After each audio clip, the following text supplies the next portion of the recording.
Hello guys, I am Vishali Kikan from Dopamine और आज इस वीडियो में हम लोग डिस्कस करेंगे ब्लॉकचेन टेक्नोलॉजी गवर्नेंस में कैसे यूज़ हो सकते हैं। गवर्नेंस में ब्लॉकचेन टेक्नोलॉजी को अंडरस्टैंड करने से पहले हमें ये समझना पड़ेगा कि ब्लॉकचेन टेक्नोलॉजी होती क्या है, ब्लॉकचेन टेक्नोलॉजी के फीचर्स क्या हैं, इसके एडवांटेजेस क्या हैं, ये सब चीज़ें देखेंगे। Then we are going to understand the importance of blockchain technology in governance. Governance में ब्लॉकचेन टेक्नोलॉजी का क्या यूज़ है। बेसिकली सेंट्रल गवर्नमेंट ने विश्वसनीय ब्लॉकचेन टेक्नोलॉजी स्टैक प्रपोज करा है which is based on BaaS platform which is blockchain as a service platform, जिससे कि बहुत सारी स्टेट गवर्नमेंट की एप्लीकेशन इंटीग्रेट हो जाएंगी ब्लॉकचेन से और सिंप्लीफाइड हो जाएगी गवर्नेंस। बेसिकली गवर्नेंस के सिंप्लीफिकेशन के लिए ब्लॉकचेन का इस्तेमाल करना। नाउ कमिंग टू ब्लॉकचेन, सबसे पहले हमें समझना पड़ेगा कि ब्लॉकचेन क्या है। Basically blockchain technology is decentralised distributed ledger system. अब इसको समझने के लिए समझना पड़ेगा लेजर क्या होता है। Ledger is kind of accounts और रिकॉर्ड्स।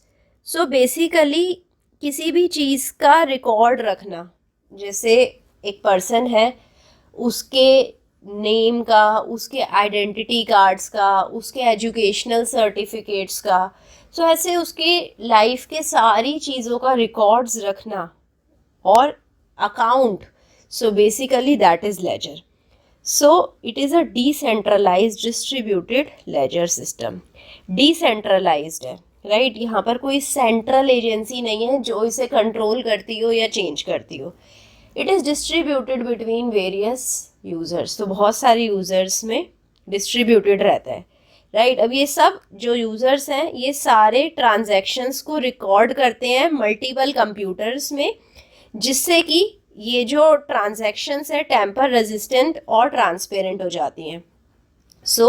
इसको अंडरस्टैंड करते हैं इस फिगर से। यहाँ पर आप देख रहे हैं फर्स्ट फिगर, यहाँ पर कुछ हैश स्टोर्ड है, राइट। हैश कुछ एड्रेस में स्टोर्ड है, राइट। बेसिकली ये हैश सेकंड वाले हैश से कनेक्टेड है, राइट। अब इस सेकंड वाले हैश में प्रीवियस हैश भी स्टोर्ड है और इसके खुद का डिटेल्स भी स्टोर्ड है, राइट। देन थर्ड हैश में ये सेकंड हैश थर्ड हैश से कनेक्टेड है और थर्ड हैश में सेकंड हैश की डिटेल्स स्टोर्ड है। बेसिकली अपनी डिटेल्स और प्रीवियस वाले ब्लॉक की डिटेल इस ब्लॉकचेन टेक्नोलॉजी में रहती है। If you have a block is connected to another block with the hash. ये ब्लॉक्स की चेन बनती जा रही है। This is why it is called as blockchain. ये डिस्ट्रीब्यूटेड टेक्नोलॉजी है बिकॉज जो सारे पार्टिसिपेंट्स हैं, सब पार्टिसिपेंट्स के पास जो अकाउंट्स है, लेजर है, उसके कंप्लीट कॉपी होती है, पूरी ट्रांसपेरेंसी है कि किसके पास क्या ट्रांजैक्शन हुई है। एक भी ट्रांजैक्शन होती है तो पूरे डेटाबेस में वो ट्रांजैक्शन डिस्ट्रीब्यूट हो जाती है। It is immutable, right. मतलब कि ये इरिवर्सिबल है, कोई भी रिकॉर्ड को आप चेंज नहीं कर सकते हैं। एक बार रिकॉर्ड बन जाए उसके बाद उसमें कोई चेंज नहीं आता है। It is time stamped, right. Her record के साथ, हर ब्लॉक के साथ और हर ट्रांजैक्शन के साथ एक टाइम स्टैम्पिंग की जाती है, राइट। और ये टाइम स्टैम्पिंग अगेन चेंज नहीं हो सकती है। इट इज़ यूनेमस, मीन्स कि जो सारे पार्टिसिपेंट हैं हर एक के रिकॉर्ड की वैलिडिटी प्रोवाइड करते हैं, उससे अग्री करते हैं।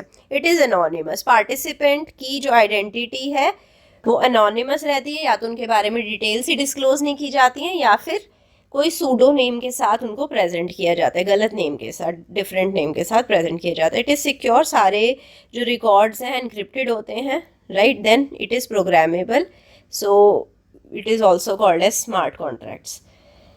Now ministry of electronics and IT ने एक नेशनल स्ट्रेटेजी ब्लॉकचेन पे प्रपोज करी है, रिलीज करी है, राइट, जिसमें कि ब्लॉकचेन को गवर्नेंस में यूज़ करने का प्रपोजल दिया गया है। एंड काफ़ी जगह गवर्नेंस में ये यूज़ भी होती है। उसके एग्जांपल्स भी देखेंगे। First is digitisation of land records.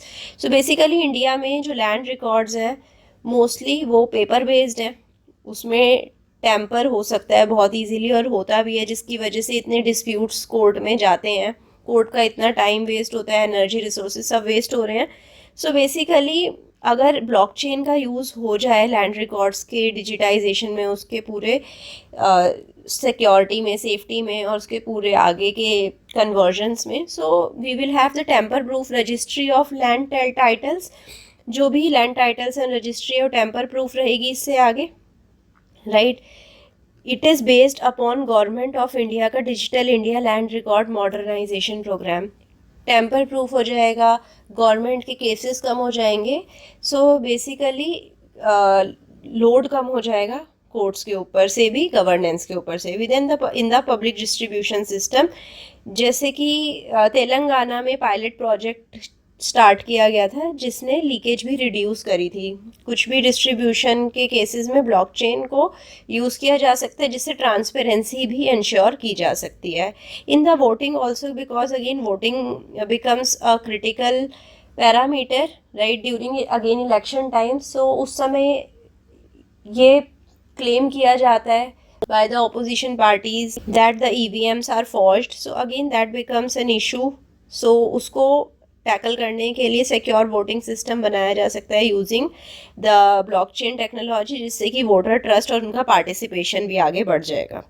Then it can be use for the identity management, जैसे कि मैंने एग्जांपल भी दिया था। So it can reduce the identity frauds also, like you can see this example, जैसे कि कोई पर्सन जब during the birth time in the hospital, उसका जो बर्थ सर्टिफिकेट आता है उसको एक ब्लॉक में सिक्योर सेव किया जा सकता है। Then department of citizen records में जो सिटीज़न आईडी उसकी बनती है, आधार कार्ड या फिर वोटर आईडी, ये सब उसके सिटीज़न आईडी अगेन एक ब्लॉक में सिक्योर किए जा सकते हैं, which is issued by the department of citizen record.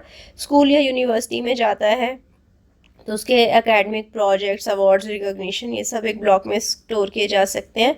जैसे ही वो किसी जॉब में जाता है, एम्प्लॉयमेंट डिटेल्स सब एक ब्लॉक में स्टोर की जा सकती हैं by the employer.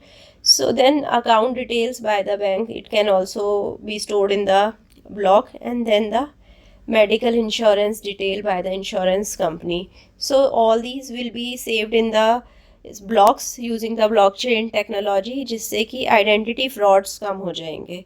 Then secure health record management में भी it can be used to improve the efficiency of the healthcare delivery। grievance redressal में भी, जैसे कि फिरोज़ाबाद पुलिस ने blockchain based public grievance management system बनाया था, which ensured the secured complaint registration, कि registration securely हो जाए at least complaint की। so this is how blockchain can be utilized in the governance, and in future it will be utilized in a lot of other parameters also। अब आप सोचिए कि और कहाँ blockchain को use किया जा सकता है। Let's meet soon the next class where we are going to discuss some further interesting topic। See you soon, till then bye bye, take care, thank you।